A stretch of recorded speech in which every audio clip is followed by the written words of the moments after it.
नमस्कार बंधुरा शुभ सकाल तोमरा सबाई केमन आछो शर्मिष्ठास ब्लग चैनेले तोमादेरके अनेक स्वागतम और अनेक भालोबासा रइलो। तो देखो सकाल बेलाय किन्तु आजके फुल दिए ब्लगटा शुरू करलाम। सकाल बेला आमी बाइरे चले एसेछि, बाइरे एसे देखी प्रचंड कुयाशा पड़ेছে। तो कुयाशार मध्य बेशी हाटाहाटी ना करे घरे चले गेलाम। और एखन किन्तु रेगुलारই प्राय कुयाशा पड़ছে বাইরে, तो काज करते एकटु असुविधाই হয় বাইরে बेरिয়ে। तो आगे घरेर काजगुलो कमप्लीट करे निये तारपरे आमी বাইরে बेरोই। और এখন সকাল সকালে রান্না করতে হচ্ছে, কারণ তোমাদের দাদা ভাই ছেলে মেয়ে সবারই একটু তাড়া থাকে, ওই জন্যই আমি আগে ঘরের কাজটা কমপ্লিট করে নিয়ে তারপরে বাইরে যাই সমস্ত কাজকর্মগুলো থাকে সেগুলো কমপ্লিট করি। তো দেখো বা ঘরে এসে ঘর ঝাড়ু দিয়ে ঠাকুর ঘর মুছে ওই কাজগুলো কমপ্লিট করে নিয়ে আমি আবার রান্নাঘরে চলে এসেছি। আর কালকে রাত্রে ঠিক করে রাখা হয়নি যে কি রান্না বান্না করব। তো দেখো আজকে সমস্ত সবজিগুলো বের করে নিলাম যে কি রান্না করব। তারপরে আবার চায়ের জলটা বসিয়ে একটু চা করে নিলাম। তো সবাইকে চাটা দিয়ে নিয়ে তারপরে আবার রান্নার জোগাড় করব।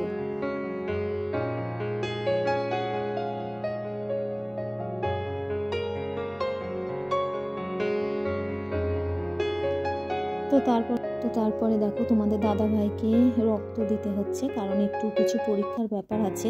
তো একজনা এসে আমাদের এখানে রক্ত নিয়ে যায়। তো দেখো কিছুটা রক্ত নিয়ে গেল, তো আমি দেখে কিন্তু আমার কেমন একটা লাগছিল। তারপরে দেখো সমস্ত কুড়িগুলো কেটে নিয়েছি, কী কী রান্না হবে।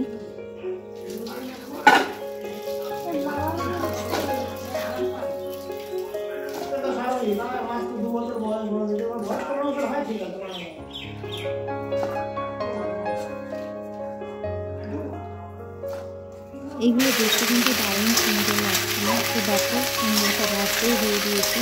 পেঁয়াজকলি ভাজা কিন্তু আমার খুব ভালো লাগে, তার মধ্যে যদি একটু ফুলকপি হয় তো জমে গেল ব্যাপারটা।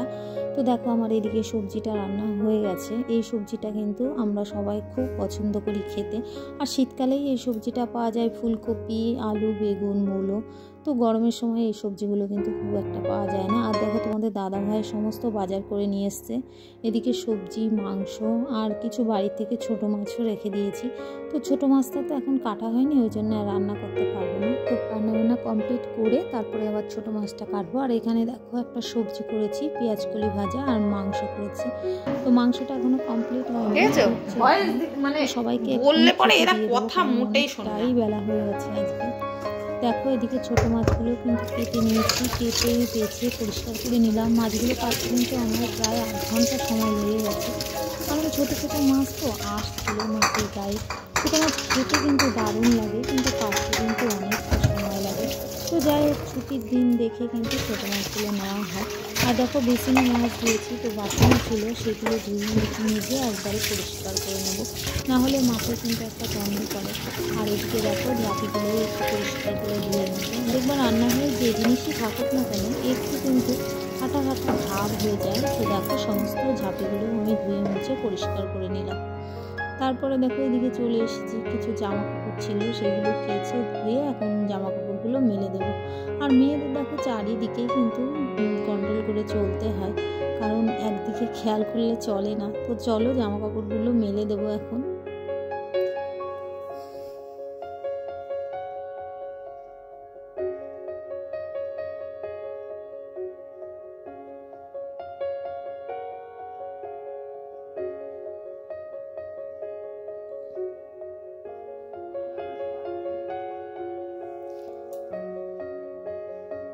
আর এদিকে দেখো জামা কাপড়গুলো মেলছি, আর মাম্মাম কিন্তু আমার সমস্ত কাজে এখন হেল্প করার চেষ্টা করে।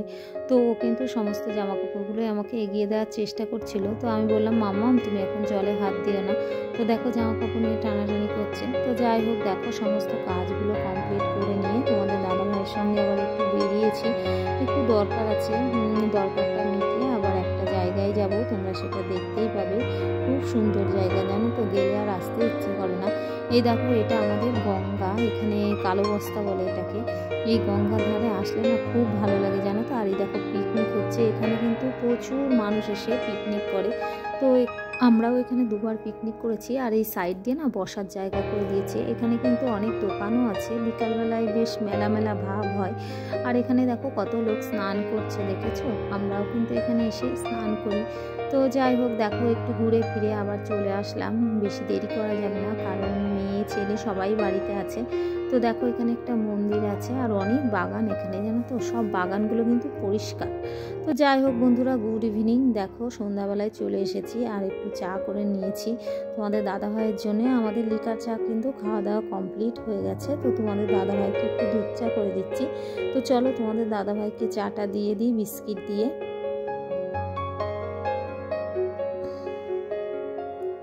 তারপরে দেখো চাটা খাওয়া কমপ্লিট করে আবার এই ঘরে চলে এসেছি। কিছু জামা কাপড় কাছাকাছি করেছিলাম, তো ওই জামা কাপড়গুলো কিন্তু গোছানো হয়নি। তো ভাবলাম চলো জামা কাপড়গুলো গুছিয়ে নিই, তারপরে মাম্মামকে পড়তে বসাবো। আর মাম্মাম কিন্তু এখনও কিছু খায়নি, কারণ মাম্মাম একটু আগেই ঘুম থেকে উঠলো, তো খুব জ্বালাতন করছে। দেখো আমি যে কাজই করতে যাই না কেন, ও কিন্তু আমার সঙ্গে এটা ওটা হাতের সঙ্গে গুছিয়ে দেবে, আগিয়ে দেবে, এই হলো ওর কাজ। তো যাই হোক, এটা কিন্তু ভালো জিনিস। তো দেখো জামা কাপড়গুলো গুছিয়ে একটা জায়গায় রেখে দিলাম। তারপরে এখন একটু মাম্মামকে খেতে দেব। তো দেখো এইটা হলো মাম্মামের তাক, এটা সুন্দর করে গুছিয়ে রাখলে কিন্তু সব জিনিসই দেখতে ভালো লাগে। তো তারপরে দেখো চলে এসেছি মাম্মামকে খাবার দিতে। পিডিয়াশিওর দেবো একটু, সন্ধ্যাবেলায় কিছুই খায়নি মেয়েটা।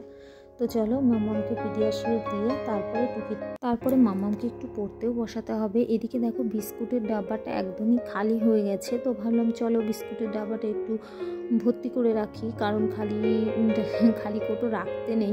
তো দেখো বিস্কুট ঢালতে এসেছি আর মাম্মামও কিন্তু চলে এসেছে। মাম্মাম এসে বলছে আমি ঢালবো।